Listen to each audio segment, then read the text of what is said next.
तो हेलो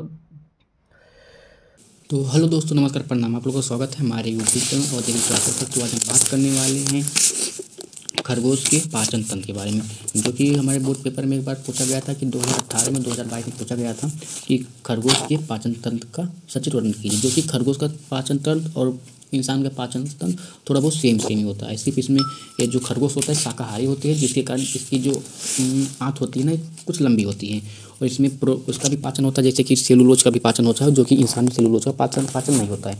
तो आज हम बात करेंगे इसके बारे में, पाचन तंत्र क्या होता है, प्लस हम आसान भाषा में समझेंगे कि पाचन तंत्र, जो कि ये वीडियो छोटी होगी और काफ़ी महत्वपूर्ण होगी। तो चलिए हम वीडियो की शुरुआत करते हैं। पहले हम इसको ना डायग्राम के माध्यम से समझेंगे। पहले ऐसे समझेंगे, उसके बाद हम थ्योरी में जाएंगे, क्योंकि अगर डायग्राम समझ लिए तो थ्योरी बना कर लिख सकते हैं। चलिए देखते हैं। पहले इसको कहते हैं ना, पहले ग्रासनी इसको कहते हैं। इसके ऊपर भाग हो जाएगा ग्रासनी हो जाएगा, उसके ऊपर हो जाएगा मुख गुहा, फिर मुख रहता है। जैसे उसके बाद से ग्रासनली कहते हैं ना, इससे ओसोफेगस कहते हैं, ओसोफेगस। जो अमाशय है, अमाशय को स्टमच कहते हैं। इसके 3 भाग होते हैं। जो अमाशय होता है, अमाशय को स्टमच कहते हैं। इसके 3 भाग होते हैं। हो गया कार्डियक, एक हो गया फंडिक,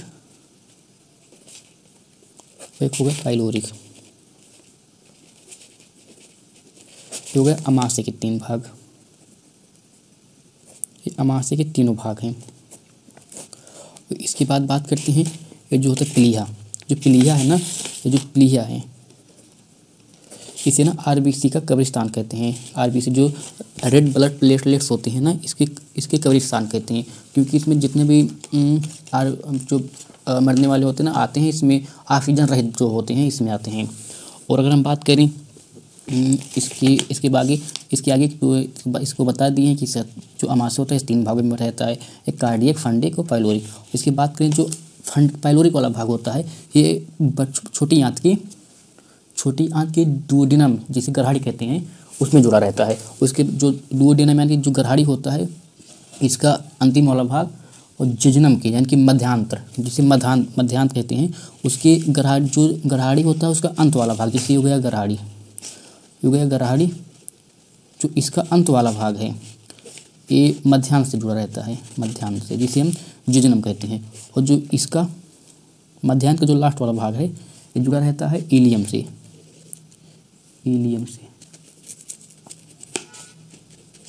उसके बाद हो जाता है यहाँ पर जैसे कि यहाँ पर जहाँ पर जुड़ते हैं ना, वहाँ पर फूला सा रहता है, तो उसे हम कहते हैं सिकुलस रोटेंडस। इसके बाद यहाँ से चला जाता है हमारा अंधनाल, जिसे कहते हैं अंधनाल। किसे कहते हैं? यहाँ से चला जाता है अंधनाल, जिसे हम सीकम कहते हैं। और इसके बाद यहाँ पर कोलन जुड़ा रहता है। उसके बाद तो यहाँ से आकर रेक्टम जुड़ा रहता है। तो देखिए यहाँ पर, देखिए जैसे कि यहाँ पर भी बताएं हम ना, हो गया मध्यांत, उसके बाद सीकम, यहाँ पर हो गया इलियम। जहाँ यहाँ पर सिकुलस रोटेंडस, यहाँ पर हो गया सिकुलस रोटेंडस। जो कृमि रूप परिशेष क्या होती है ना, यहाँ बंद रहता है यहाँ, इसलिए इसको ना अन्नाल कहते हैं। पहले यहाँ से भोजन जाएगा, उसके बाद फिर दोबारा लौट कर आता है, जिसमें पानी का अवशोषण होता है। उसके बाद हो गया कोलन के बाद मलाशय। इसको मलाशय को ना रेक्टम भी कहते हैं। और कोलन देख लीजिए, जो गुदादार इसको एनस कहते हैं, एनस। तो चलिए हम डायग्राम के माध्यम से समझते हैं। और अगर इसने पूछे कि अमाशय में कौन सा रस स्रावित होता है, तो अमाशय से जठर रस स्रावित होता है, अमाशय से। और अगर हम बात करें पाचन तंत्र किसे कहते हैं, मतलब पाचन तंत्र किसे कहते हैं, तो जैसे कि यहाँ पर देखिए थ्योरी में, आहार नाल तथा उससे संबंधित पाचन ग्रंथियाँ मिलकर पाचन तंत्र का निर्माण करती हैं। जैसे आहार नाल तथा उससे संबंधित पाचन ग्रंथियाँ, जैसे हो गया आहार नाल, ये हो गया आहार नाल, इसे बताया ना कि पहले क्या है, ये हो गया ग्रासनी, ग्रासनली, फिर तो मतलब पाचन क्रिया में ना मतलब कौन से भाग लेते हैं। जैसे कि हमारा पहला हो जाएगा मुख, फिर मुख गुहा के बाद हो जाएगा हमारा ग्रासनी के बाद ग्रासनली के बाद अमाशय, और अमाशय के बाद भाग लेते हैं क्या, छोटी आंत। सिर्फ नाम से छोटी आंत है, वैसे तो बड़ी होती हैं छोटी आंत, जिसे स्मॉल इंटेस्टाइन कहते हैं, छोटी आंत। अगर हम बात करें इसके बाद तो छोटी आंत, बड़ी आंत। बड़ी आंत के भी काफ़ी सारे भाग होते हैं, जैसे कि जैसे कि हो जाएगा इसका छोटी आंत। जो छोटी आंत कितने भाग हैं, इसके भी 3 भाग होते हैं। इससे पहले हो जाएगा डुओडेनम। डुओडेनम।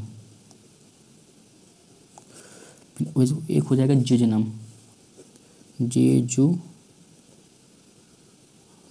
एक हो जाएगा इलियम। इसे ग्रहाड़ी कहते हैं। जो डुओडेनम इसे ग्रहाड़ी कहते हैं। इसे मध्यांत कहते हैं, मध्यांत। और इसे इलियम ही कहते हैं। चलिए अगली बात करें कि बड़ी आंत के बारे में। इसके भी 3 भाग होते हैं। जो अन्ननाल होता है उसे सीकम कहते हैं। जो हमारा अन्ननाल होता है उसे सीकम कहते हैं। उसके बाद जो बीच में उसे कोलन कहते हैं। उसके बाद जो मलाशय या रेक्टम कहते हैं। और अगर हम बात करें कि जो अन्ननाल होता है, इसका एक नाम और जो एक होता है परिशेषिका, कृमि रूप परिशेषिका होता है, जो कि मतलब ना एक साइड से बंद रहता है। सबसे पहले भोजन उसी में जाता है, उसके बाद सब में जाता है। अगर हम बात करें सबके बारे में, जैसे कि मुख गुहा, ग्रासनी, ग्रासनली, अमाशय के स्टोमच कहते हैं। इसके बाद जो एक ग्रासनली होता है, तो जो ग्रासनली होता है इसे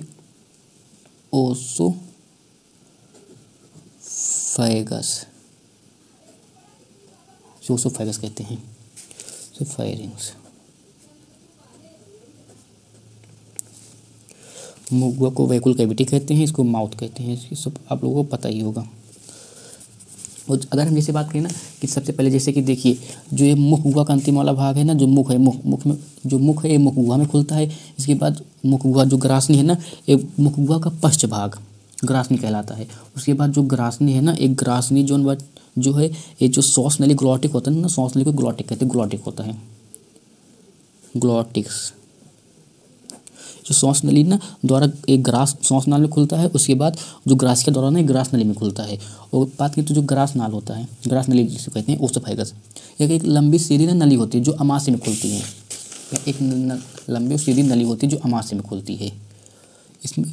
और बात करें जो अमाशय, इसके 3 भाग होते हैं। अभी मैंने बताया कि कार्डियक, फैंड्रिक और फाइलोरिक।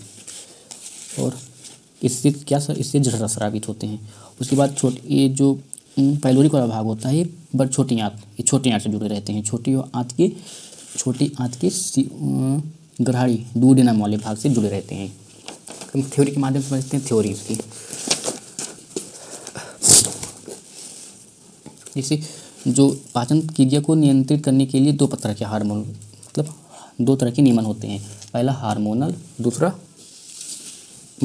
हार्मोनल और पहला तंत्र की। तो अगर हम बात करें मुख, तभी मैंने बताया कि जो मुख है ना, जो मुख है या जो खरगोश का मुख होता है या 2 मोटे कोमल होठों से घिरा होता है। जो खरगोश का मुख है ये जो खरगोश का मुंह होता है ना, वो 2 कोमल होठों से घिरा रहता है, जिससे ना ऐसे कृंतक दांत निकले रहते हैं उसके, जो इसलिए मतलब चबाने में आसानी होती है। या जो मुख होता है खरगोश का, जो मुख होता है या 2 मोटे कोमल होठों से घिरा होता है। ऊपरी होठ बीच में से 2 भागों में बटा होता है, जिससे मतलब उसमें कृंतक दांत निकलते हैं। और बात करें मुख, जो मुख है ना ये मुख गुहा में खुलता है। जो मुख है ये मुख गुहा में खुलता है।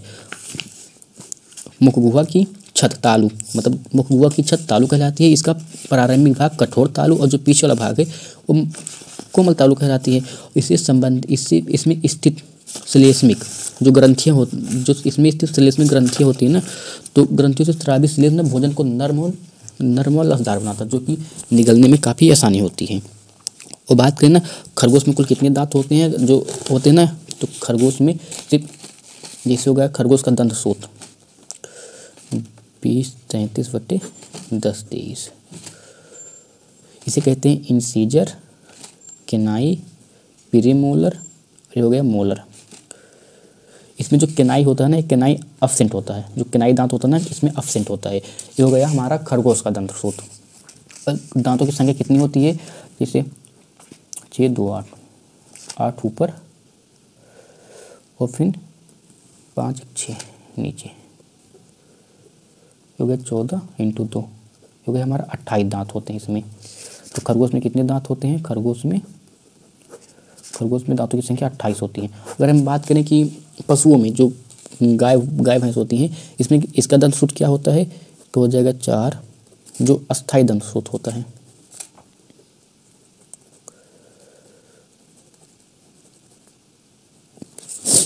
इसके बाद जितने ऊपर के दांतों की संख्या प्लस नीचे की दांतों की संख्या को जोड़कर ना 2 से मल्टीप्लाई कर देंगे, क्योंकि एक तरफ के दांत, जैसे हमारा जबड़ा है गाय का, तो इसकी एक तरफ के दांतों को काउंटिंग करते हैं, ऊपर वाले जबड़े की एक तरफ के भाग को काउंटिंग करते हैं, उसके बाद 2 से मल्टीप्लाई कर देते हैं। तो जैसे हो जाएगा यहाँ पर 6 ऊपर है, 6 नीचे है, हो गया 12 और 4 16, और 16 दांत हो तो 2 से मल्टीप्लाई कर दें तो 32 हो जाएंगे। और यहाँ पर जो है केनाई यहाँ पर एब्सेंट होते हैं, जैसे ऊपर हो जाएगा ICPM, केनाई इंसीजर, केनाई प्रीमोलर, मोलर।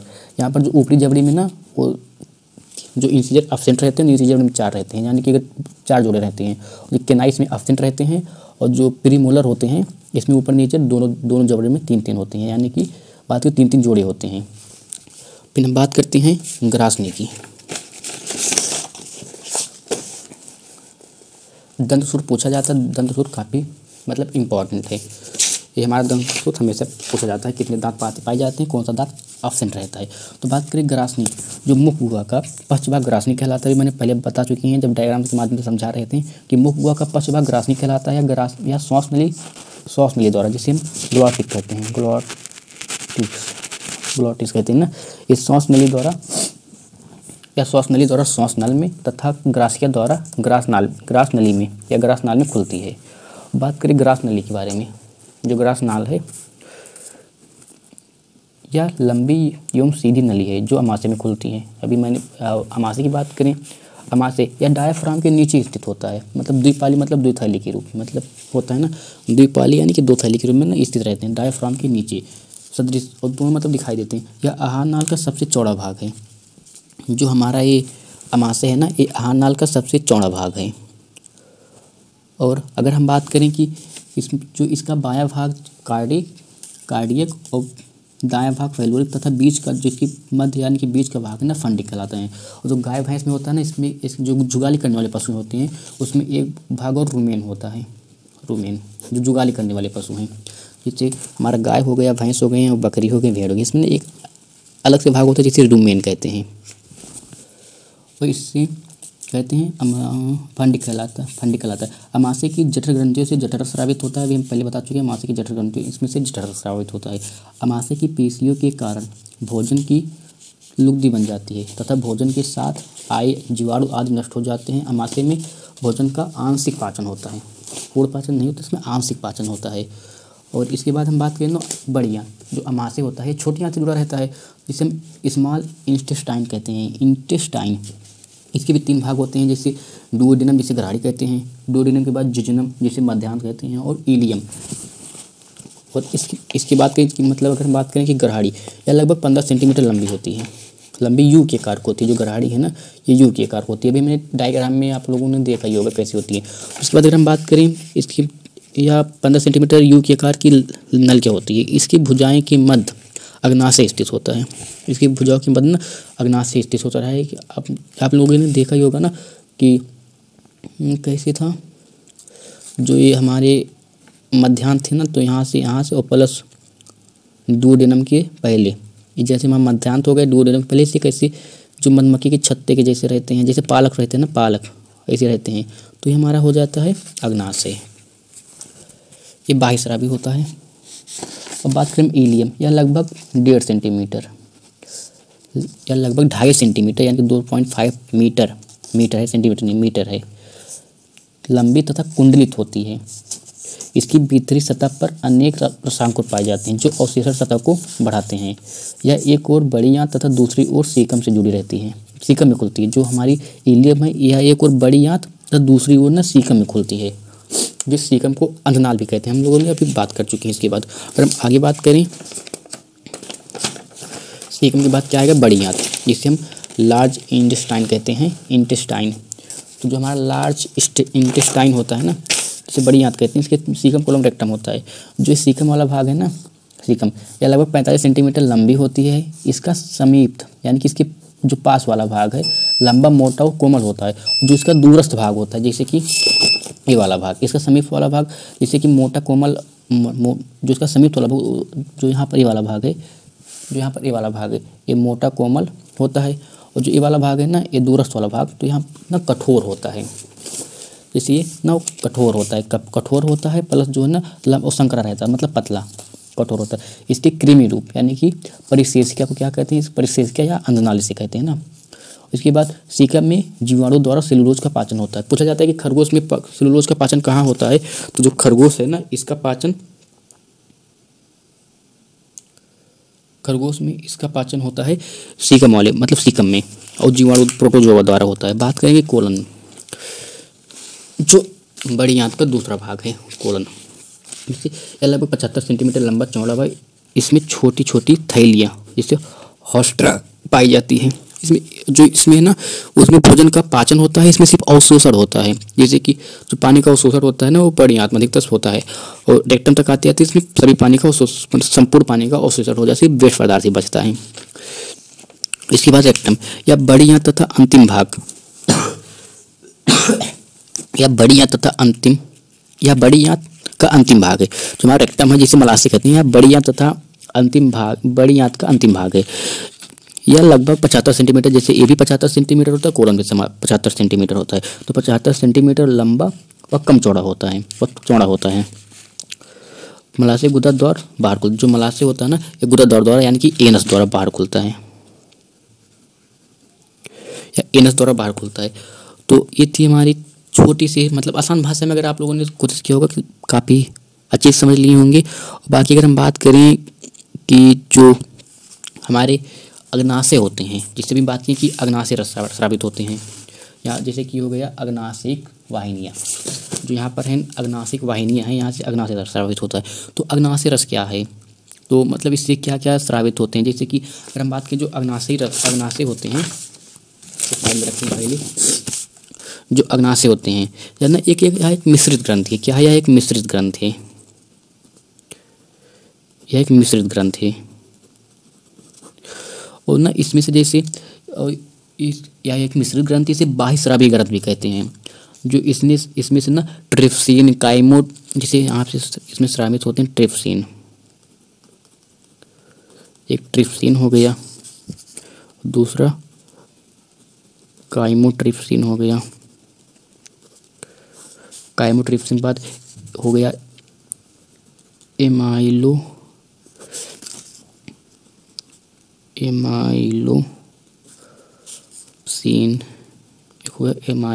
हो गया, और दूसरा हो जाता है लाइपेज, जिससे लास्ट वाला लाइपेज ना। तो इनसे सब स्रावित होते हैं। और एंजाइम मुख्य रूप से मतलब स्रावित जो क्रमशः ना प्रोटीन, कार्बोहाइड्रेट और वसा का ना पाचन करते हैं। और अगर हम बात करें कि अभी हम बात की कि जैसे कि हो गया कि रिकेट्स रोग, लेकिन रोगों की बात करें कि जो भी हमारा ना अधिकतर आता है। और हम पाचन के बारे में बात कर रहे थे, अगर पाचन पूछे क्या है, तो पाचन क्या है, तो जो ये पाचन है ना, ये कोई भी खाते हैं तो ठोस रहता है, ठोस या मतलब द्रव रहता है ना, ठोस अघुलनशील। जटिल यौगिकों को ना जो पाचन है, जैसे कि अगर हम बात करेंगे ठोस अघुलनशील,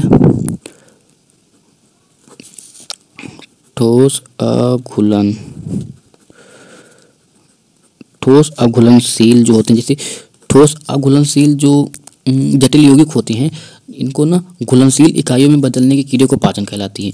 जैसे कि हो गया हमारा ठोस अघुलनशील,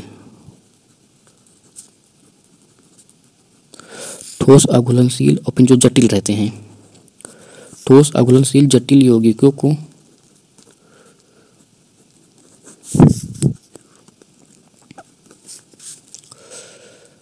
सरल घुलनशील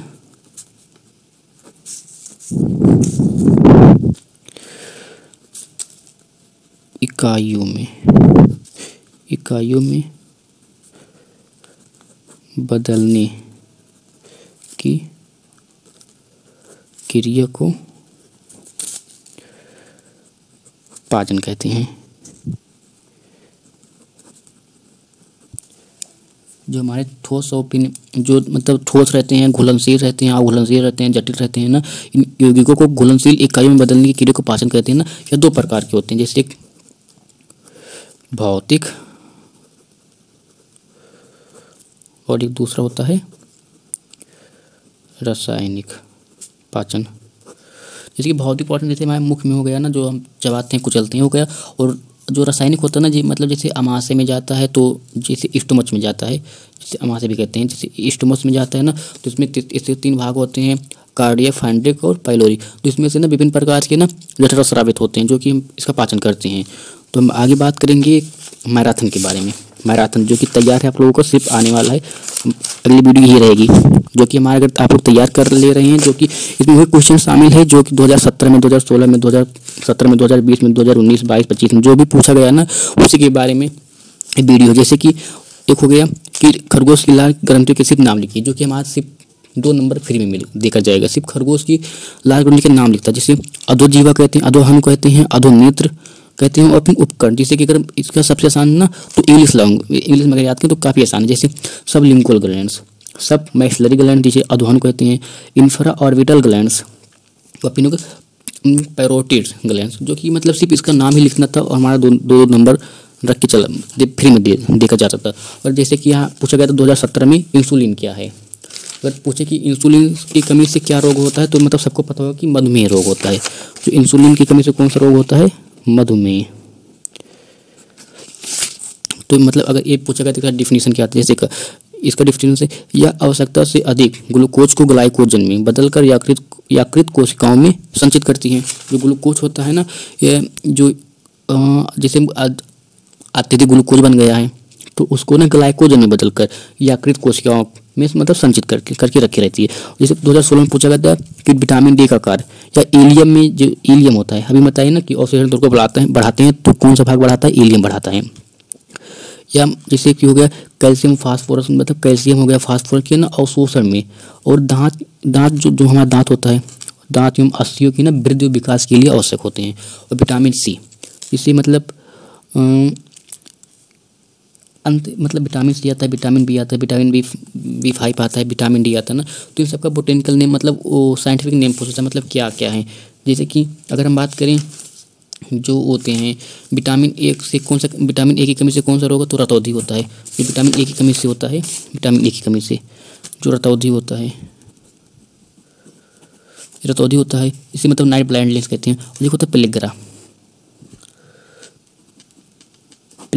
जो पेलिग्रा होता है ना, ये विटामिन B5 की कमी से होता है। और विटामिन B5 का क्या नाम है? तो उसे निकोटीनिक अम्ल। अगर हम बात करें कि निकोटीन किस में पाया जाता है, आप लोगों ने 12th में पढ़ाई होगा, 11th में, ये निकोटीन किस क्रॉप में पाया जाता है? निकोटीन किस क्रॉप में पाया जाता है? और एफ्लाटॉक्सिस से कौन सा रोग होता है, किससे संबंधित है? और एक बात करें कि गिरोई रोग लगता है, गिरोई रोग, ये किससे संबंधित है? ये किस क्रॉप में लगता है? ये आप लोग ना कमेंट बॉक्स में जवाब दीजिएगा इसका। और एक होता है ना रिकेट्स, जिसे सूखा रोग कहते हैं, रिकेट्स, ये विटामिन डी की कमी से होता है। जैसे कि इसका नाम है कैल्सीफिरॉल।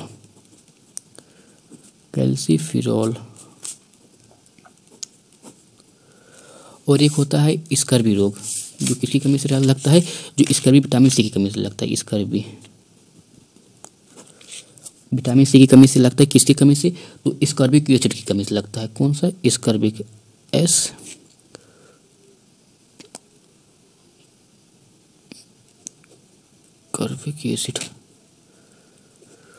और जो रतौंधी होता है ना, जो हम विटामिन ए की कमी से रतौंधी होता है, किसकी? थायमीन की कमी से। थायमीन की कमी से होता है। ऐसे ना, और जैसे विटामिन डी के स्रोत पूछते हैं, विटामिन ए के स्रोत पूछते हैं, जैसे कि जो हमारा पेलिग्रा रोग होकर जान लो कि पेलिग्रा रोग हो गया है विटामिन B5 की कमी से। तो मतलब इसके कौन सा, जैसे मतलब इसकी कमी से होता है तो मतलब क्या क्या खाएं, ताकि इसके स्रोत क्या रहते हैं विटामिन B5 के? जैसे यकृत, मतलब जो ईस्ट हो गया, अनाज हो गया, दाल मछली हो गया ना, ये सब विटामिन B5 पाए जाते हैं। और जो हमारा दान का जो चावल का छिलका रहता है, जो चावल रहता है, तो उसमें भी मतलब विटामिन B बहुत काफ़ी मात्रा में पाए जाते हैं, प्रचुर मात्रा में। अगर अगर कैल्सीफेरॉल जैसे रिकेट्स हो गया तो उसके लिए भी जैसे दूध, तेल, मछली का तेल ये सब हो गया ना, इसके लिए खाते हैं मक्खन उक्खन। और जो रतौंधी है सबसे अच्छा है ना, रतौंधी जैसे पालक हो गया, गाजर हो गया ना, मक्खन अंडा खाते हैं, जैसे रतौंधी हो गया, ये सब इसके स्रोत हैं। और बात करें अगर हम जो प्रोटीन को पेप्टोन में कौन बदलते हैं, मतलब जो प्रोटीन है ना वो प्रोटीन को पेप्टोन में बदलते हैं। मतलब जो पेप्टोन है ना, ये प्रोटीन को बदलते हैं। अगर हम ऐसी ही बात करें कि जठरस कहाँ से स्रावित होता है, जो जठरस वसा का पाचन करते हैं। और जो पेप्सिन है, पेप्सिन जो पेप्सिन होता है, यहाँ पर लिखिए, जो प्रोटीन होता है ना पेप्टोन बदल जाता है। और कौन बदलता है, तो यह पेप्सिन बदलता है। पेप्सिन प्रोटीन को पेप्टोन में बदलता है। और जो रेनिन होता है, रेनिन ये अधिकतर बच्चों में पाया जाता है ना, ये दूध को दही में बदलता है।